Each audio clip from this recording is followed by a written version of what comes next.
Next on Currents News, religious persecution on the agenda in the nation's capital, protecting the rights of worshipers front and center. Notorious drug kingpin El Chapo will be spending the rest of his life in prison. We'll bring you the very latest on today's sentencing. Plus, a suspect has been identified in a story we brought you earlier this week about a break-in at a Howard Beach church, police releasing his name and a photo. And remarkable new details are emerging about the fire at Notre Dame. Currents News' Tim Harfman breaks down the mistakes and missteps that almost brought down the iconic cathedral. The news starts right now.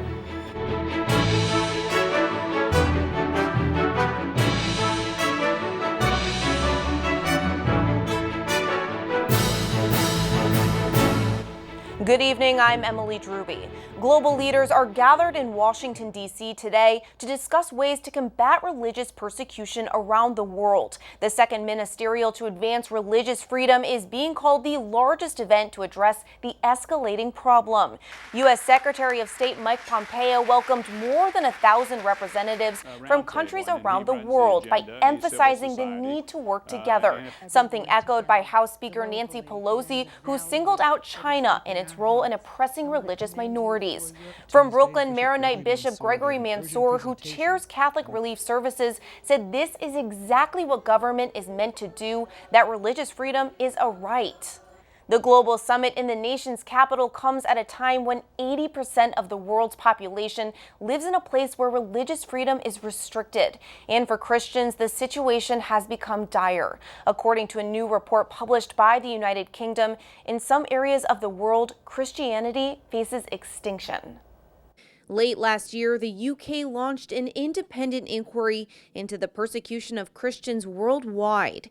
In order to mark the publication of this report, the British Embassy to the Holy See held this event at the Basilica of St. Bartholomew on the island of Rome. It is home to relics of modern-day Christian martyrs ranging from Europe to the Middle East. Sally Axworthy, British ambassador to the Holy See, believes it is important to better understand and assist persecuted Christians. Some of the statistics are shocking. The report says that 80% of people who suffer persecution for their religious beliefs worldwide are Christian. And it says that 245 million Christians are being persecuted. So those are big numbers. And that's getting people talking about that is the first step. And then we need to look at what we can do to protect those people who are suffering for their religious beliefs. The final report identifies an ever-increasing rise in the persecution of Christians. It says in places such as the Middle East, Christianity now faces the possibility of being wiped out. For example, in Syria, the Christian population has declined from 1.7 million in 2011 to below 450,000. Furthermore, Father Mendez says Pakistani Christians are persecuted by Islamic extremists. He notes how girls are kidnapped, raped, and forced to convert to Islam. Additionally, he says governments such as Britain have for a long time not listened to them. A student passes with very good marks, goes to become a doctor. He or she will lose 20 marks because they are not Hafs Quran. Whereas a Muslim, whether he or she knows the Quran or not, will get a certificate and give that she has passed this test, and she gets 20 marks for it. Similarly, Sister Monica Chikwi says in countries such as Nigeria, this kind of persecution is often fueled by a lack of education and brainwashing. Really, ignorance and illiteracy. That one among the root causes of the persecution, because many religions indoctrinate their members, indoctrinating them with facts that creates only or escalates violence and killing. The report hopes to raise awareness and action in the fight against increasing threats to Christianity worldwide. The Vatican just announcing it will continue to raise global awareness of this crisis, co-hosting a summit on religious freedom with the United States in October. The U.S. House of Representatives voted to condemn President Trump's, quote, racist comments made about 4 Democratic congresswomen late Tuesday. The unprecedented move is the first formal rebuke of a sitting president in over 100 years. The vote, which largely followed party lines, concerned a tweet from the president criticizing the representatives, telling them they should go, quote, go back and help fix the totally broken and crime-infested places from which they came. House Republicans have criticized the vote for violating congressional rules. The president of Planned Parenthood, the nation's largest provider of abortions, was removed from her position after just 8 months on the job. In a tweet, Dr. Leanne Wen wrote that she had been in the process of negotiating her departure over philosophical differences when the board suddenly ended her employment. She will be replaced by Alexis McGill, who will serve as acting president until a new leader is found. The notorious Mexican drug lord Joaquin Guzman, better known as El Chapo, was sentenced today in a federal district court in Brooklyn on drugs, murder, and money laundering charges. He will spend the rest of his life in prison, the judge also ordering Guzman to pay billions in forfeiture. Prosecutors are saying justice has finally been served, but El Chapo's attorneys disagree. The long road that led Chapo Guzman from the mountains of Sinaloa to the courthouse behind us today was paved with death, drugs, and destruction. But it ended today with justice. You can bury Joaquin Guzman under tons of steel in Colorado and make him disappear, but you're never going to remove the stink from this verdict due to the failure to order a hearing on the misconduct of the jury in this case. El Chapo is expected to serve out his sentence in the nation's most secure federal prison in Florence, Colorado. An update tonight on the break-in we reported at St. Helens Church in Howard Beach. Police have identified a suspect. According to the 106th Precinct, they are searching for a man named Theodore Krupewski. He allegedly broke into St. Helens Church in Howard Beach Sunday afternoon, damaging the sacristy's door. After finding nothing to steal, he walked away empty-handed. The church's pastor, Father Francis Cola Maria, says this isn't the first time Krupewski broke into St. Helens. He was arrested for stealing a chalice in 2010. If you have any information on the suspect, the NYPD is asking that you call Crime Stoppers at 1-800-577-TIPS, or you can send a text to Crimes Tip 577. A new in-depth examination tonight into the fire that shocked the world. 3 months after flames ripped through Paris's Notre Dame Cathedral, the New York Times is revealing that the iconic house of worship was far closer to collapsing than people originally thought. Currents News' Tim Harfman reports. What looked like a scene from a movie was a horrific reality in France. The Notre Dame Cathedral up in flames just days before Easter left Parisians and tourists alike in shock, watching the 850-year-old church crumble. I just can't believe it. It's just a whole part that's just missing. Now, 3 months after the disaster, the New York Times is uncovering just how close the cathedral came to collapsing entirely. According to the report, the employee monitoring the alarm system had been on the job just 3 days and was working a double shift. He was responsible for watching 160 alarms. When the emergency alert for the fire first came across, the employee notified a guard, but the guard went to the wrong location. According to the Times, it's unclear how much of the special alert the new employee even understood or conveyed to the guard. By the time the fire department was called, it had been 30 minutes since the first alarm went off. Officials said the blaze broke out in the attic, where there weren't any sprinklers or firewalls to preserve the architecture.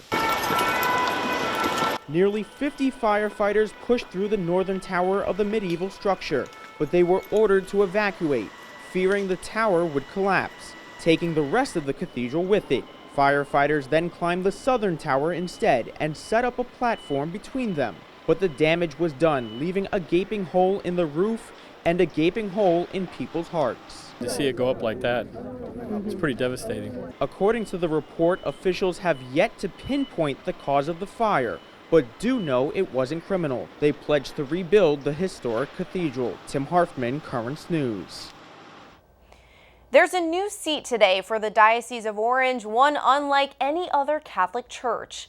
A California building made of more than 10,000 panes of glass has now been dedicated as Christ Cathedral. Today's ceremony, taking place in Garden Grove, California, completes a 7-year renovation. The building was once home to the Reformed Church in America. The Bishop of Orange, Kevin Van, hopes that the beauty of the cathedral draws people closer to God.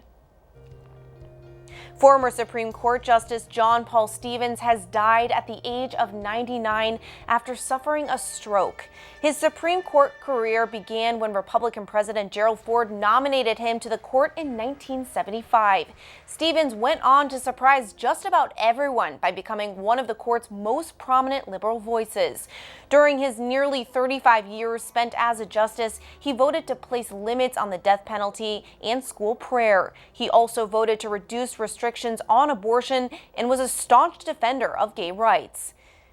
Half a century ago, Neil Armstrong made history looking down on Earth from the surface of the moon. But now, 50 years later, there's something on our planet that wasn't there before. Something he might have seen from space if only he was still there. Melissa Butts has more from the Vatican.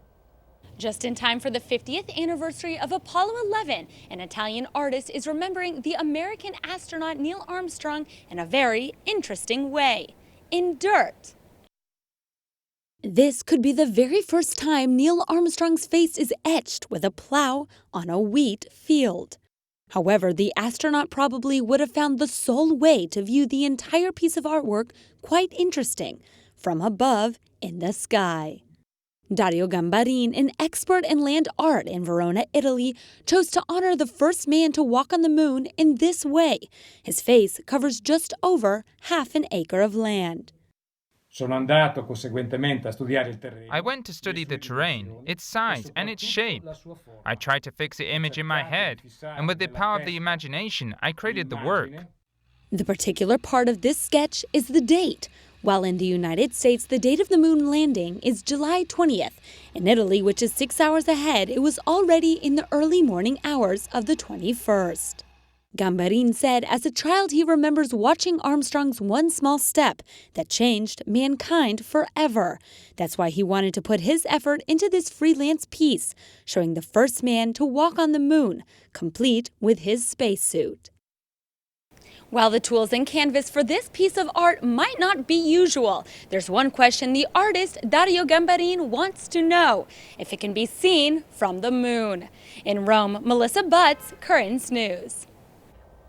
There's a lot more news headed your way. Asylum seekers continue the dangerous journey to America despite tough new policies put in place by the Trump administration. This as Guatemala's bishops are leery of entering into an agreement with the United States that would deem them a safe third country for migrants.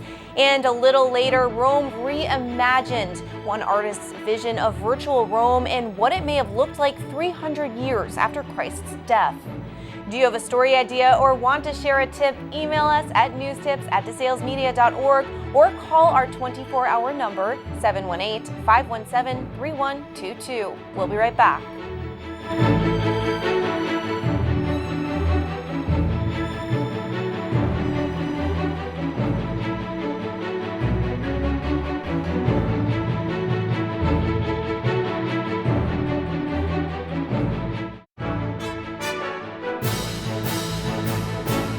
The Trump administration's new immigration rule could limit the ability of migrants to claim asylum at the U.S.-Mexico border, but thousands are still on their way regardless of the dangers. Camila Burnell explains why asylum seekers continue to make the journey despite the obstacles they face. Number 13,533. It's a number Edwin Picado has memorized and a number that holds his hope. Valento. Tengo que aguantar. He says it's slow, but he has to endure. Picado wants to enter the United States legally and ask for asylum. but he has to wait for that number to be called. He says he was persecuted and threatened in Nicaragua for participating in peaceful demonstrations against the government. I don't plan on being in the United States my whole life. I only ask to be there until the government in Nicaragua changes. But it's unclear if change in Nicaragua and in other Central American countries will happen anytime soon, leaving thousands of others like Picado in limbo. We obviously need to look at the conditions in El Salvador, in Guatemala, in Honduras. People are fleeing because the conditions there make it impossible for families to remain there. President López Obrador will be meeting. The Mexican ambassador to the U.S. says they're trying to address the problem. So we're working with our Central American neighbors to see what we can do so that people do not come to the border. Because even though Mexico has been offering legal permits, work, and education to the migrants, there will be a breaking point. We can maybe hold people for half a year, 1 year, but not 2 years if the asylum process just goes on and on. It appears neither Mexico nor the U.S. have answers or solutions, but it remains a priority for both governments as the migrants keep coming. Picado, who got lost and separated from the group he came with, still doesn't know if his struggle has paid off. Espero que sí. Espero que sí. I hope so, he says. I hope it's worth it. In Ciudad Juárez, Mexico, I'm Camila Bernal reporting. As the immigration crisis on the nation's southern border persists, the head of the Archdiocese of San Antonio is speaking out against the Trump administration's handling of the situation. Archbishop Gustavo Garcia-Siller is calling the current situation immoral and evil. The Archbishop joins us now from San Antonio to elaborate. Welcome. Thank you. Thank you. Thank you for being here. You are critical of the Trump administration's immigration policy, particularly when it comes to the separation of children from their parents. Can you explain? Yes, well, we have here, being so close to the border, we have had many situations in which it has been very obvious the damage and the suffering caused by the separation of families. And I believe that all of us, we have family. All of us, we came from a family. And some people, they have children of their own. And it has been, that separation, very tragic. It has had so many consequences, psychologically, physically, but also spiritually. Critics are also blaming Democrats who they say are virtually inviting poor people to take dangerous journeys to already overcrowded detention centers. Do they have a point? Yes, I have been in the detention centers, and I must admit that some detention centers are better than others. But in general, the treatment of these immigrants is limited, is not appropriate for the situation. Sometimes because of the length of time that they spend in those places. In their cases, they don't move forward. Other times, it's just that we understand there are so many people coming or have been coming.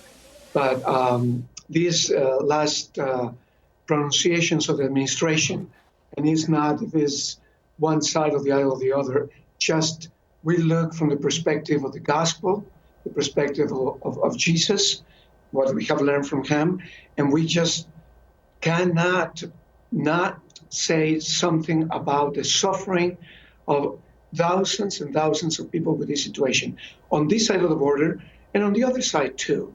And besides that, all the journey that they take from Honduras mainly and El Salvador and Guatemala. It's such a difficult situation. What can be done in the short term to improve things? Well, what we have been calling for that reform, comprehensive immigration reform in order to facilitate all these little pieces that they have been trying to be done and that they don't work together at this point is the opposite. There is much adversity. There is, and not only for the immigrants who are crossing the border, but this country, the U.S., is made out of immigrants in many ways. And so that taints everybody. And the fear that has been placed, that should stop. Fear is useless. What is needed is trust and humanitarian drive in these matters. When people, they don't see the hearts of people, is when we treat people like trash. And people have been treated not as human persons, but as objects. And we have seen it over and over again. Yeah. It could be in the rhetoric, or it could be in actions, but people have been deprived of their human dignity. That is not given by any nation, but by God. Archbishop Gustavo Garcia-Siller from San Antonio, thank you so much for joining us. You're welcome.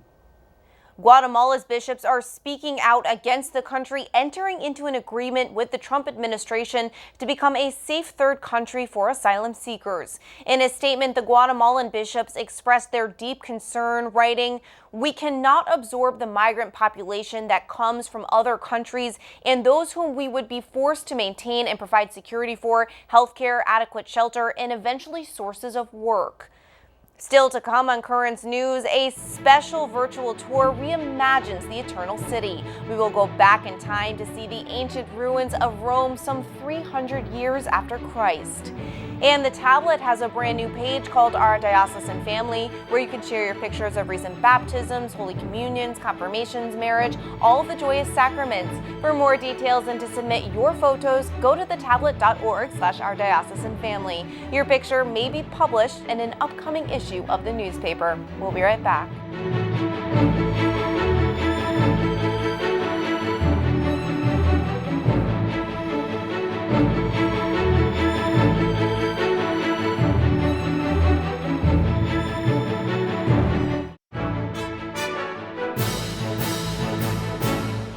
Finally tonight, do you think time travel is an epic idea but virtually impossible? Melissa Butt suggests you think again and just let your mind roam.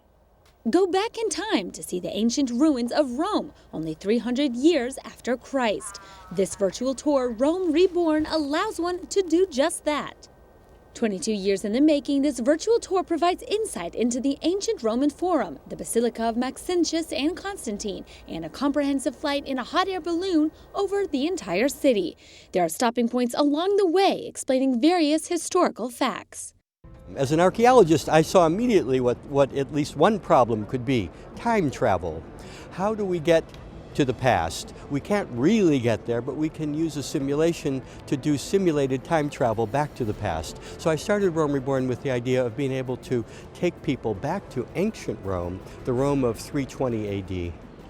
A team of experts working on the project keeps the virtual tour up to date by sharing new findings from archaeologists in Rome. Thus, there are views of the ruins today and what they were like back then, with explanations of all the made changes.